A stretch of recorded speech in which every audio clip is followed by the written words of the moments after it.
PTI के activist और leaders को पिछले साल उठाया गया, अरेस्ट किया गया, वो आज के निज़ाम को क्वाज़ी मिलिट्री डिक्टेटरशिप कह रहे हैं। पर ये 2024 में नहीं, 2018 में शुरू हुआ। आज जो हो रहा है आपको उसको 70-75 साल के तसलसल में देखना और समझना होगा, फिर ही पाकिस्तान में कोई असली तब्दीली आने की उम्मीद हो। तब तक ये कुछ नया नहीं है, ये कुछ अनप्रेसिडेंटेड नहीं है। ज़िया की आमदियत में लोगों ने इससे कई बदतर जुल्म झेला। नदीम फारूक पराचा ने इस पॉडकास्ट पे आके बताया था कि सिंध के 2 गांवों को ज़िया उल हक ने बमबारी करके वाइप आउट कर दिया, सिर्फ मूवमेंट फॉर रेस्टोरेशन और डेमोक्रेसी को ख़त्म करने के लिए। पाकिस्तान में प्रोटेस्टर्स पर फायरिंग स्क्वाड्स और गनशिप हेलीकॉप्टर चलाए गए, बॉम्ब्स गिराए गए। आज भी जो बलूचिस्तान और पेरिफेरीज में हो रहा है, that is much worse than main stream Pakistan.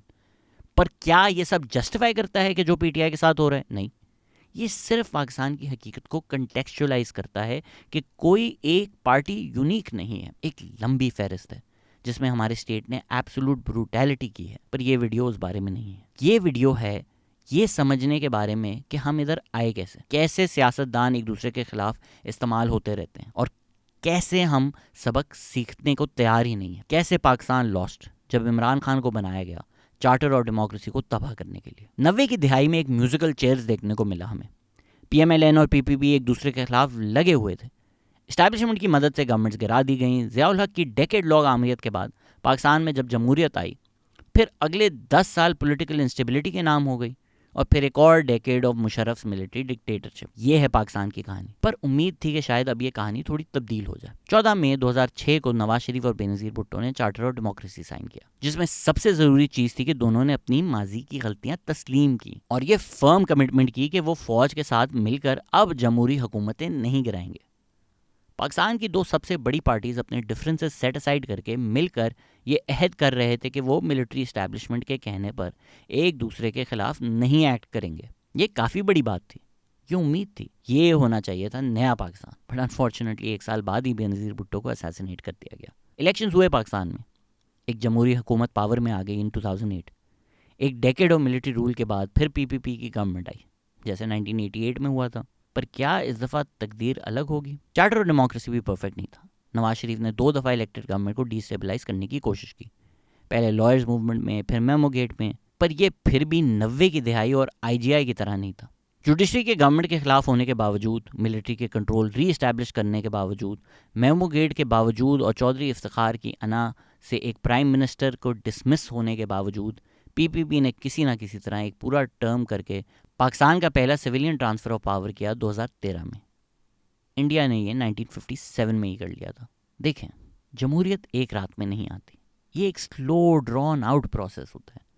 सियासत, कॉम्प्रोमाइज़ और डिस्कशन करके पीपीपी और पीएमएलएन ने कॉन्स्टिट्यूशन में से 58(2) निकलवाया, एक ऐसा कानून जिसको प्रेसिडेंट्स ने इस्तेमाल किया था इलेक्टेड हुकूमतें डिसमिस करने के लिए। उन्होंने 18th अमेंडमेंट पास करवाया। हमें लगता है एस्टैब्लिशमेंट ऑल पावरफुल है, पर 10 साल की कोशिश करने के बावजूद वो 18th अमेंडमेंट को अब तक रिवर्स नहीं करवा सके। पाकिस्तान ने 1971 में ईस्ट पाकिस्तान खोया क्योंकि 24 साल तक प्रोविंशियल ऑटोनॉमी की मांग को पाकिस्तान का स्टेट बगावत समझता था, सेडिशन समझता था। वन यूनिटाइजेशन की ऑब्सेशन और सेंट्रलाइज पावर के शौक की वजह से मुल्क टूट गया। इसी वजह से सिंध, बलूचिस्तान और केपी में भी रिजेंटमेंट है। 18th अमेंडमेंट पास होने से सियासतदानों ने प्रोविंसेस को और ऑटोनॉमी दी और प्रोविंसेस को ज़्यादा फाइनेंशियल रिसोर्सेज दी। अब फेडरल इंस्टीट्यूशन सारा बजट नहीं कंट्रोल कर सकते। ये होता है एक एंटी एस्टैब्लिशमेंट मूव, ये होता है सिविलियन सुप्रेमेसी और डेमोक्रेसी के लिए स्पेस लेना। एक नकली जहाज राउंड अबाउट पर जलाकर इनकलाब नहीं आते। पीएमएलएन 2013 में हुकूमत में आई, 2017 तक उन्होंने पावर क्राइसिस को हैंडल कर लिया था, लोड शेडिंग काफ़ी हद तक ख़त्म कर दी थी। मुशर्रफ के 10 साल ने इकॉनमी तबाह की, पाकिस्तान को एक सिविल वॉर की ब्रिंक पर खड़ा कर दिया। यहाँ टीटीपी और टेररिज्म था, बलूचिस्तान में रिजेंटमेंट थी। उसके बाद 10 साल में 2 जमहूरी हुकूमतों ने इकॉनमी को स्टेबलाइज किया, टेररिज्म से लड़े, एक्सट्रीमिज्म कम हुआ, इंडिया से रिश्ते बेहतर किए, टीटीपी को हटाया, बलूचिस्तान को और रिसोर्सेज दी, पाकिस्तान की यूएसए पर डिपेंडेंस कम की, सीपेक करके इलेक्शंस करवाए, प्रोविंशियल ऑटोनॉमी दी, पार्लियामेंट स्ट्रेंथन की। मसले भी थे, शॉर्टकमिंग्स भी थी, पर कम से कम जमहूरियत की तरफ तो पाकिस्तान जा रहा था। पर इस सब के खिलाफ एक आदमी खड़ा था, इमरान खान, जिसने चार्टर और डेमोक्रेसी को मुकमका कहा, जिसने 18 अमेंडमेंट के खिलाफ कैंपेन चलाई। चाहे वो चार्टर और डेमोक्रेसी हो, मेमो गेट हो, 2013 का इलेक्शन हो, जो चीज़ पाकिस्तान में एस्टैब्लिशमेंट का रोल रिड्यूस कर रही थी, उसके खिलाफ पब्लिकली इमरान खान अवाम को उसके अगेंस्ट कर रहा था। आज लोग कहते हैं कि सारी सियासी पार्टीज को ना मिल बैठ कर एक अग्रीमेंट कर लेना चाहिए, rules of the game set कर लेना चाहिए। पर यही तो हुआ था 18 साल पहले। फिर मिलिट्री एस्टैब्लिशमेंट इमरान खान को इस्तेमाल किया इस सब को तबाह करने के लिए प्रोजेक्ट इमरान खान को एक बहुत बड़े 2011 के जलसे के साथ रीलॉन्च किया गया, क्योंकि अब एस्टैब्लिशमेंट को डर था कि वो पीपीपी और पीएमएलएन को कंट्रोल नहीं कर सकेंगे post the charter of democracy. Imran Khan का तो पुराना ही रिश्ता था मिलिट्री एस्टैब्लिशमेंट के साथ। उनको तो 80s में ही लेफ्टिनेंट जनरल मुजीबुर रहमान ने अप्रोच किया था। वैसे ही जैसे आज कुछ एक्स क्रिकेट सुपरस्टार्स को शायद ग्रूम किया जा रहा है फॉर पॉलिटिक्स अ डेकेड और 2 from now. Project Imran Khan सही तो शुरू हुआ 90 की दिहाई में, जब फॉर्मर डीजी आईएसआई हमीद गुल ने इमरान खान को ग्रूम किया इनटू पॉलिटिक्स। आप 90s की हमीद गुल की स्पीचेस सुने तो आपको लगेगा कि आज इमरान खान बोल रहे हैं। Abdul Sattar Edhi is also on the record to say कि हमीद गुल और इमरान खान उनके पास आए थे बेनजीर भुट्टो की गवर्नमेंट गिराने के एक मंसूबे के साथ। जब जनरल परवेज मुशर्रफ आए तो प्रोजेक्ट इमरान खान स्टॉल हो गया। पहले तो इमरान खान ने फुल सपोर्ट किया मुशर्रफ को। परवेज मुशर्रफ ने भी ये कहा कि इमरान खान उनके प्राइम मिनिस्टर बनना चाहते थे। शो सुनकर मुशर्रफ को हंसी आ गई। जब इमरान खान ने ड्रोन अटैक के खिलाफ प्रोटेस्ट की तो वो नुमाया हुए।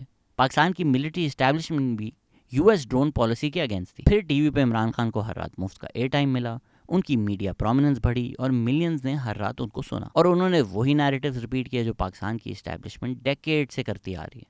सारे सियासतदान चोर हैं, मुल्क को एक स्ट्रॉन्ग लीडर चाहिए, और फिर इस्लामिक टच पॉलिटिक्स करके अपनी पर्सनल प्रोजेक्शन की। जब एस्टैब्लिशमेंट ने फैसला किया कि मुशर्रफ का टाइम खत्म हो गया है तो इमरान खान भी एंटी मुशर्रफ हो गए।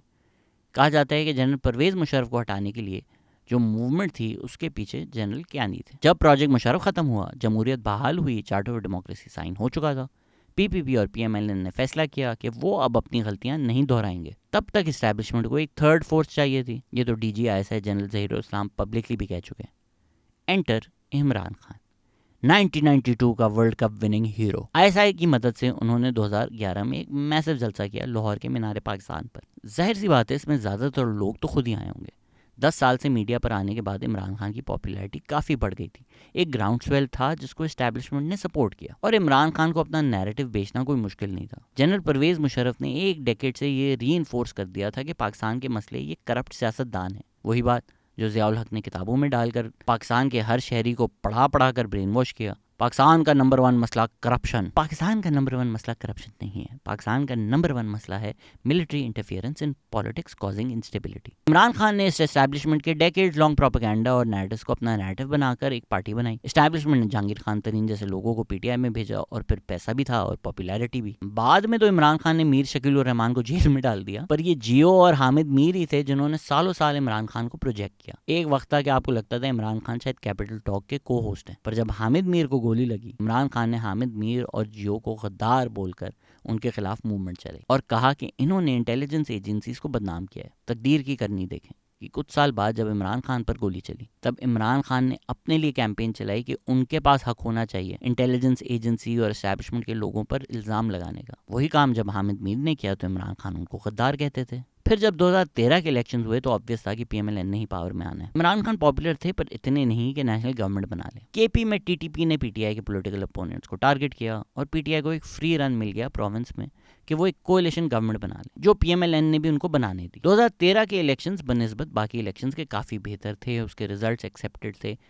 एक साल बाद है कि इमरान खान ने पूरी मूवमेंट चलाई धांधली के इल्ज़ाम लगाकर ताकि गवर्नमेंट डिस्टेबलाइज हो। अब लोग कहते हैं कि इमरान खान को 5 साल पूरे करने देने चाहिए था, पर पीएमएलएन की हुकूमत को तो साल भी नहीं हुआ था जब इमरान खान ने बोला कि पीएम को हटा दिया जाए। एजाज सईद रिपोर्ट कर चुके हैं कि डीजी आईएसआई जनरल ज़हीरुल इस्लाम लंदन में इमरान खान से मिले 2014 के धरने की प्लानिंग के लिए।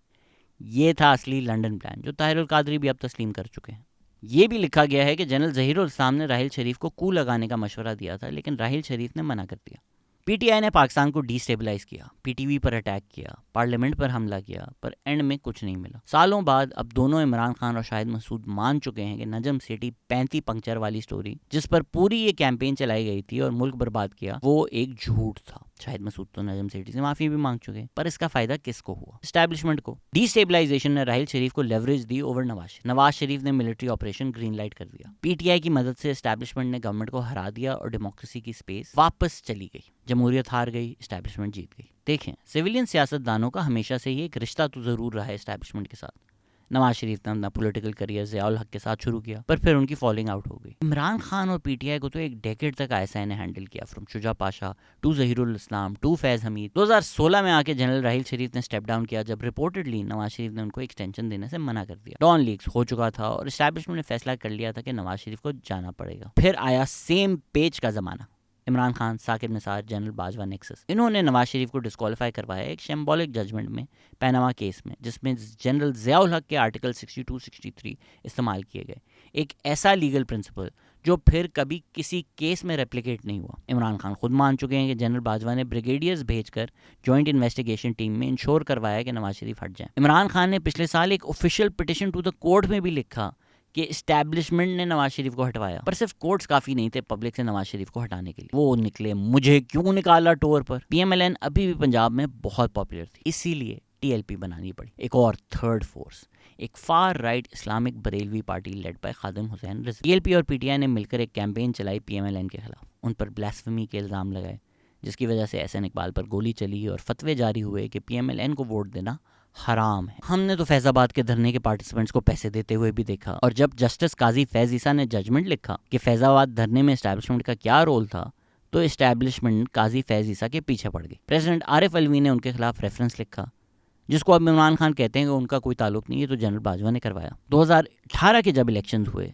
PMLN के वर्कर्स को उठाया गया, PMLN के लीडर्स को अरेस्ट किया गया, PMLN MNAs were made to jump ship, पर फिर भी ये नाकाफ़ी था इमरान खान को पावर में लाने के लिए। इलेक्शन वाले दिन भी RTS बिठाना पड़ा। जब और कुछ ना चले तो इलेक्शन रगिंग तो है ही।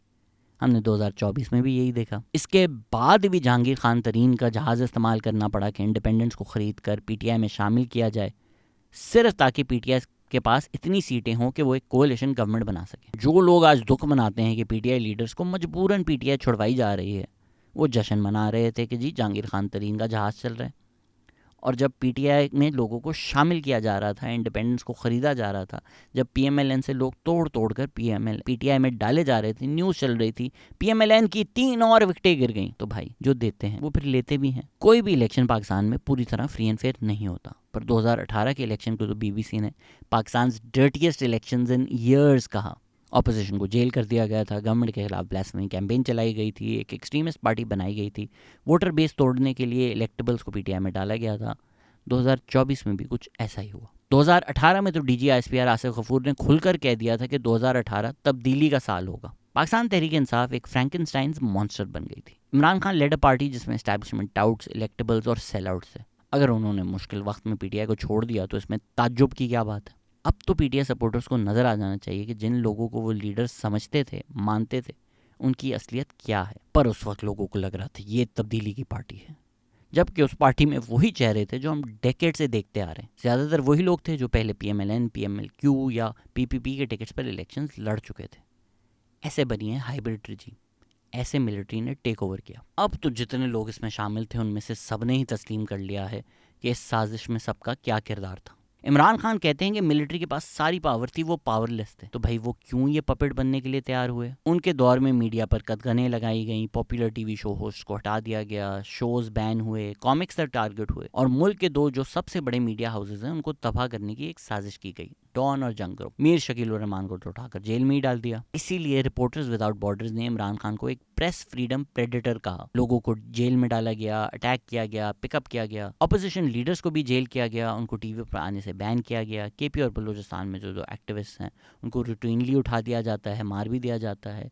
औरत मार्च के खिलाफ भी एक स्टेट की तरफ से सस्टेन्ड कैंपेन हुई, उनके खिलाफ एक फेक ब्लास्फेमी कैंपेन तक चलाई गई। ख़ास तौर पर फीमेल जर्नलिस्ट को टारगेट किया गया, उन्होंने एक लेटर भी लिखा आस्किंग फॉर मोर प्रोटेक्शन। आज यही सब इदारे और human rights organisations, independent journalist और एक्टिविस्ट उस जुल्म के खिलाफ बोल रहे हैं जो PTI के साथ हो रहा है। पर जब PTI पावर में थी वो यही जुल्म उनके खिलाफ कर रही। आज मीडिया शायद ज़्यादा बहादुर होता, ज़्यादा आज़ाद होता अगर PTI के 1 पेज दौर में उनकी धज्जियां नहीं उड़ा दी गई होती। डॉन आज बेखौफ लिख ही नहीं सकता, PTI के दौर में उनकी टांगें तोड़ दी गई थी। PTM और औरत मार्च जैसी जो सोशल मूवमेंट्स है, अगर उनको टारगेट करने की जगह स्ट्रेंथन किया जाता तो आज उनके पास वो रिसोर्सेज होती हैं वो स्टेट के खिलाफ एक पब्लिक चैलेंज माउंट कर सके। पर PTI के दौर में तो स्टूडेंट्स मार्च तक पे सेडिशन चार्जेस लगा दिए गए थे, एक्टिविस्ट लाइक अमार अली जान को उठा लिया गया था। देखिए, सोशल मूवमेंट्स सालों में बनती हैं, अगर आप उनकी टांगे ही तोड़ देंगे उनके बनने से पहले तो वो कैसे स्टेट के सामने खड़ी हो सकती है। PTI ने मुल्क के हर इदारे, हर अफेयर में मिलिट्री एस्टैब्लिशमेंट का रोल बढ़ाया। PMLN ने जो रिग्रेसिव पीका लॉ इंट्रोड्यूस किया था, PTI ने उसको एक्सपैंड कर दिया, और आज वही कानून PTI के लोगों के खिलाफ इस्तेमाल हो रहे हैं। PTI ने मिलिट्री कोर्ट्स की टर्म्स को एक्सटेंड किया, आज PTI के लोग मिलिट्री कोर्ट्स में ट्राई हो रहे हैं। PTI ने सारे सिविलियन मैटर्स में ISI को डाला, अब उनके पास सारा पावर और कंट्रोल है। पीटीआई ने आर्मी को इस्तेमाल किया पार्लियामेंटेरियन से लॉज पास करवाने के लिए। आज पार्लियामेंट की पाकिस्तान में कोई इज्जत ही नहीं रही। और ये सब एंटी डेमोक्रेटिक चीज़ों के लिए पब्लिक सपोर्ट लिया इमरान खान ने, टीवी पे जाकर इन सबको डिफेंड करके। देखिए, मैं तो कहता हूँ सिविलियंस का मिलिट्री कोर्ट्स में ट्रायल नहीं होना चाहिए, पर इमरान खान चाहते थे कि लोगों का मिलिट्री कोर्ट्स में ट्रायल हो। वो चाहते थे जो तनकीद करे उसके खिलाफ पीका लगे। वो चाहते थे गवर्नमेंट सारी ऑपोजिशन को जेल में डाल दे। वो चाहते थे कि कोई मिलिट्री एस्टैब्लिशमेंट के खिलाफ ना बोले। And today the boot is on the other foot. मसला ये है कि जब आप एक दफा उनको पावर दे देते हैं तो it is impossible to put the genie back in the bottle. अभी की गवर्नमेंट एक शैम है, एस्टैब्लिशमेंट सब कंट्रोल कर रही है, पर ये वही हाइब्रिड सेटअप चल रहा है जो इन्वेंट किया गया था इमरान खान के लिए। अब इसको अंडू करना इतना आसान नहीं होगा। अगर तो इमरान खान पीएमएलएन और पीपीपी को जेलों में नहीं डालती, उनके साथ मिलकर चलती, तो शायद वो आज इतनी ताकतवर होती कि वो सिविलियन सुप्रीमेसी के लिए लड़ सके, ना कि इतनी कमजोर होती कि वो अपने लिए भी नहीं लड़ सकती। अप्रैल 2022 में पीडीएम के पास ऑप्शन क्या था? वीओएनसी करके इमरान खान को हटा दें, या इमरान खान जनरल फैज को चीफ ऑफ आर्मी स्टाफ बना दें, चीफ जस्टिस बंदियाल को एक्सटेंशन दे दें, 2023 का इलेक्शन 2018 की तरह रिग करके पीएम बन जाए, फिर सारी ऑपोजिशन जेल में, पार्लियामेंट्री सुप्रीमेसी खत्म, एक प्रेसिडेंशियल सिस्टम नाफिस, 18th अमेंडमेंट रिवर्स। तो नैब और कोर्ट्स में सालों जलील होने के बाद, हेरोइन पोजेशन जैसे फेक केसेस भुगतने के बाद, ऑपोजिशन की जो हालत कर दी थी, उनके पास चॉइस ही क्या बची थी? तो उन्होंने वोट को इज्जत दो को बूट को इज्जत दो बना दिया। पर जिन्होंने ये सब किया करवाया, वो तो अपनी ऐश और आराम के साथ जिंदगी गुजार, मुल्क जलाकर वो बाहर बैठे। इमरान खान एक एंटी पॉलिटिक्स पॉलिटिशियन, उनकी पॉलिटिक्स ने एस्टैब्लिशमेंट के लिए स्पेस बनाई, उनको पॉलिटिकल स्फीयर में लेकर आए और पाकिस्तान में डेमोक्रेसी को वीकन किया। जैसे मुशर्रफ ने कहा था, कॉन्स्टिट्यूशन तो एक पीस ऑफ पेपर है, उसको फाड़कर डस्टबिन में फेंक दो। इमरान खान ने अप्रैल 2022 में यही करने की कोशिश की, पूरा सिस्टम डिस्टेबलाइज कर दिया एक झूठे साइफर पर, जिसपे अब वो खुद बैक ट्रैक कर चुके हैं। फिर जनरल आसिम मुनीर की अपॉइंटमेंट रुकवाने की कोशिश की गई, वो जब नाकाम हो गई तो डील मांगना शुरू कर दिया आसिम मुनीर से। वो आज तक कहते हैं कि सियासतदानों से बात नहीं करेंगे, पर आसिम मुनीर से बात करने की डिमांड रेगुलरली आ रही होती है। सियासी मसलों के सियासी हल होते हैं। अगर वीओएनसी के बाद इमरान खान पार्लियामेंट में बैठकर ऑपोजिशन बनते, मुल्क जलाने की कोशिश ना करते, आईएमएफ डील रुकवाने की कोशिश ना करते, उन्होंने अगले इलेक्शन वैसे ही जीत जाने थे। सब करने के बावजूद भी पीटीआई और पीएमएलएन ने नवंबर इलेक्शंस के लिए एग्री कर लिया था, लेकिन लास्ट मिनट इमरान खान मुकर गए, जबकि ये सब करने की कोई जरूरत नहीं थी। इमरान खान आराम से वापस पीएम बन जाते, जनरल बाजवा भी यही चाहते थे। इकोनॉमी उस वक्त अनमैनेजेबल, उसने पीडीएम के फेस पे फटना ही फटना था। जो फ्यूल सब्सिडी इमरान खान ने दी, वो आने वाली गवर्नमेंट के लिए एक एटम बॉम्ब थी। इमरान खान अगर एक फेक अमेरिकन साइफर कंस्पिरेसी की जगह इन्फ्लेशन पर ही फोकस करते तो उन्होंने जीत जाना था, पर उनकी अना की वजह से ही shot himself in both his feet और 9th में करवा दिया। और अब जब प्रोजेक्ट इमरान खान अंडू होने की कोशिश हो रही है, पाकिस्तान को मिला क्या इमरान खान से? जो जमहूरियत ने आहिस्ता आहिस्ता स्पेस रिगेन की थी 2008 से 2018 तक, वो रिवर्स हो गई। अब हम एक क्वाज़ी मिलिट्री डिक्टेटरशिप में, हर चीज पर मिलिट्री का कंट्रोल है, सोसाइटी पोलराइज है, इकोनॉमी शैम्बल्स में है, भूख से कई 100 लोग मर चुके हैं, और जो लाखों ने उम्मीद लगाई थी वो बुझ गई। Die hard PTI supporters lost faith in Pakistan as a country. जो अमीर थे उन्होंने मुल्क छोड़ दिया। मिला क्या इस मुल्क को इमरान खान से? अवाम ने इमरान खान को डिसअपॉइंट नहीं किया, इमरान खान ने अवाम को डिसअपॉइंट किया। लाखों लोगों ने उन पर भरोसा किया और उन्होंने उसको तोड़कर खुद पीएम बनने के चक्कर में सारी डील्स की, और फिर खुद फाइनेंशियली प्रॉफिट किया प्राइम मिनिस्टर बनकर। उन्होंने अवाम को छोड़कर मलिक रियाज, शेख रशीद, चौधरी परवेज इलाही जैसे लोगों के साथ डील्स की। अगर तो इमरान खान कभी सियासत का हिस्सा नहीं होते तो शायद वो अब्दुल सत्तार ईदी के बाद सेकंड ग्रेटेस्ट पाकिस्तानी होते। क्रिकेटिंग ग्लोरी, शौकत खानम, इन्होंने इनको लेजेंड बना दिया। वो पूरे पाकिस्तान में खीर होते और इतनी गुडविल से वो पाकिस्तान में कितना अच्छा काम कर सकते थे, पर एस्टैब्लिशमेंट के फ्रंटमैन बनकर उन्होंने डेमोक्रेसी को डीरेल किया, एस्टैब्लिशमेंट के नैरेटिव्स को स्ट्रेंथन किया, सियासत और सियासतदानों को गंदा किया, और अब पाकिस्तान में किसी इदारे की कोई क्रेडिबिलिटी है ही नहीं। हो सकता है अगर वो मिलिट्री का प्यादा बनने से मना कर देते तो शायद इमरान खान कभी प्राइम मिनिस्टर ना बनते, पर वो अपोजिशन में बैठकर अवेयरनेस लाकर मुल्क में तब्दीली ला सकते थे, गवर्नमेंट पर पब्लिक प्रेशर डाल सकते थे to do better. Bernie Sanders कभी प्रेसिडेंट नहीं बने, लेकिन उन्होंने पूरी डेमोक्रेटिक पार्टी को लेफ्ट पुल तो ज़रूर किया। पर इमरान खान की आना पाकिस्तान से बढ़कर थी उनके लिए उनकी ज़ात से आगे कोई और चीज़ मैटर ही नहीं करती थी। His desire to be in the spotlight has cost Pakistan a lot. आज इमरान खान जेल में है और प्रोजेक्ट इमरान खान लॉन्च करने वाले करोड़पति बनकर दुनिया भर में आराम कर रहे हैं। हमेशा की तरह इस सब में कौन बर्बाद हो? गरीब आवाम। ये वो पाकिस्तान है जो हमेशा हारता है। The true Pakistan lost. मैं तो कहता हूँ सारी की सारी गलती जो है वो इयन बॉथम की है। ना तो वो 92 के वर्ल्ड कप में डक पर आउट होता, ना पाकिस्तान आज यहाँ खड़ा होता।